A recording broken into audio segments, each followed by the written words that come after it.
குழலினிது யாழினிது என்பது மக்கள் மழலை சொல் கேளாதர் என்ற வார்த்தைக்கு இணங்க இப்போ அந்த குழந்தை பேர் என்கிற ஒரு விஷயம் குழந்தை சார்ந்த நிகழ்வுகளுக்கு எதிர்பார்த்து கொண்டிருக்கிற அந்த மக்களுக்குத்தான் அந்த வலியும் வேதனையும் தெரியும். பல குழந்தைகளை பெற்று பல அரிதாரம் பூசி வாழ்கின்ற மக்களுக்கு அந்த வலியும் வேதனையும் தெரியாது என்பது திண்ணம். அந்த வகை ஒரு நல்ல குழந்தை பேர் அமைய அற்புதமான பதியம் பெரியாழ்வார் தன்னுடைய அற்புத வார்த்தைகளால் வருடி கொடுத்த பதிகம். முதல் 10 8ஆம் திருமொழி. தளர் நடைபருவம் அரிசிர் கடி நெல்லடி ஆசிரிய விருத்தம் இலக்கண நடையில் அமைந்த ஒரு பதிகம். இதை யார் கேட்கிறார்களோ, யார் இது பாராயணம் செய்கிறார்களோ, கண்டிப்பாக ஒரு காலகட்டத்தில் நிச்சயமாக குழந்தை பேர் என்பது திண்ணம். பதியத்துக்கு நாம் செல்வோம்.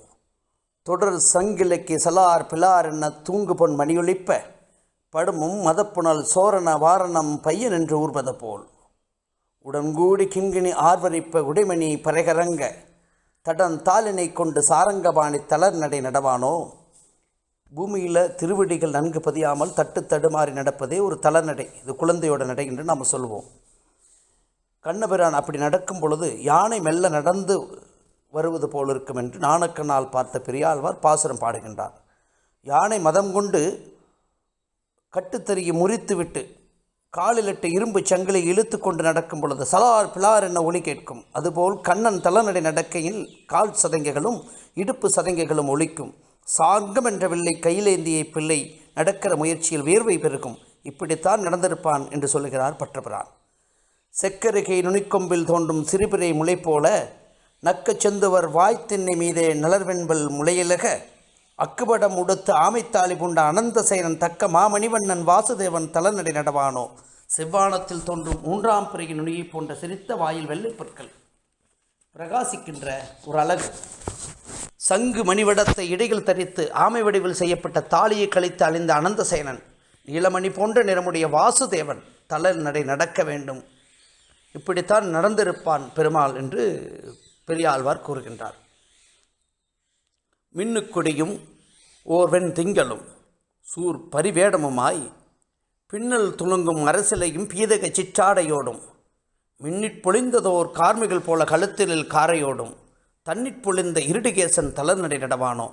குடிபோல் தோன்றும் மின்னலும் அதோடு சேர்ந்திருக்கும் சந்திரனும் அவ்விரண்டையும் சுற்றி இருக்கும் சந்திர மண்டலமும் போல இருடிகேசன், அதாவது ரிஷிகேசனின் இடையில் உள்ள அந்த பொற்பின்னலும் அரசிலையும் அதை மூடிக்கொண்டிருக்கின்ற அந்த தங்கச் சருகியிட்ட பட்டாடையும் நீர் இருக்கின்ற அந்த மேகத்தில் எழுகின்ற அந்த மின்னல் போன்ற கழுத்தினில் காரை என்ற ஆபாரணத்தோடு இயற்கை பொலிவோடும் திகழும் கண்ணன் தளநடை நடந்து காட்ட வேண்டும். இப்படித்தான் நடந்திருப்பார் என்று ஒரு பதிகத்தின் வழியாக குறிப்பிடுகின்றார்.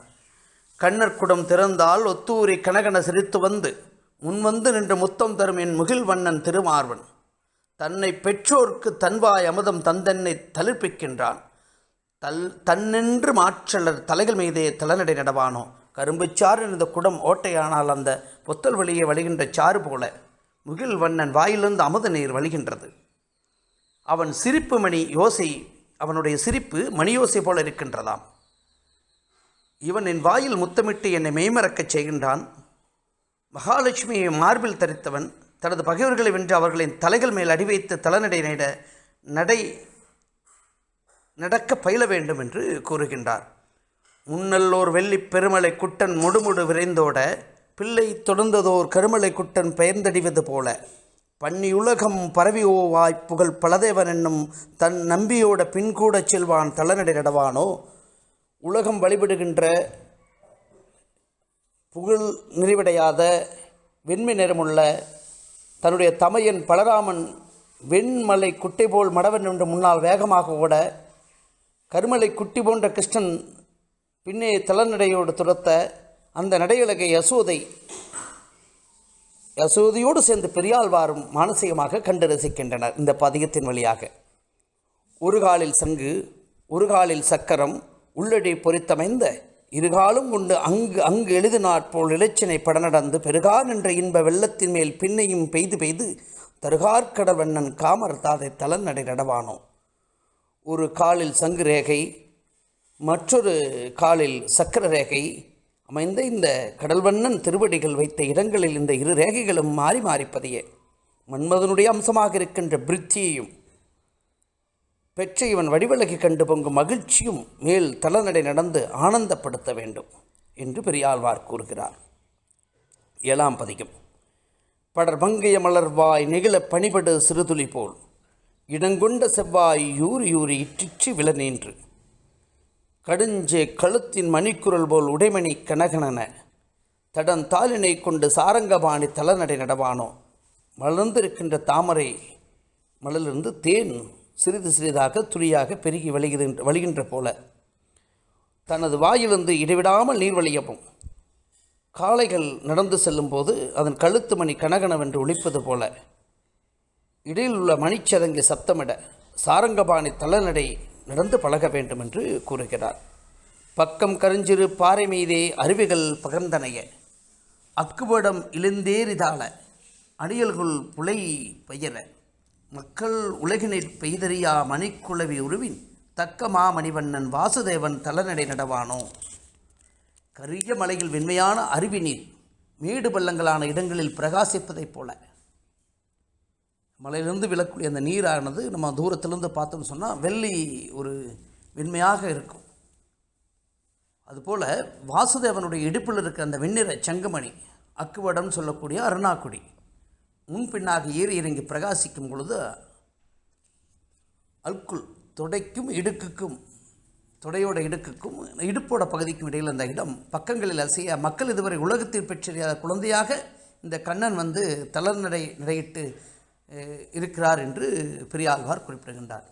வெண்புழுது மேற்கொண்டு கொண்டளைந்ததோர் வேளத்தின் கருங்கன்று போல் தென் புழுதியாடி திருவிக்கிரமன் சிறுபுகர் படவியேத்து உன் போதலர் கமலச் சிறுகால் உரை தோன்றும் நோவாமே தன்போது கொண்ட தவிசின் மீதே தலநடை நடுவானோ.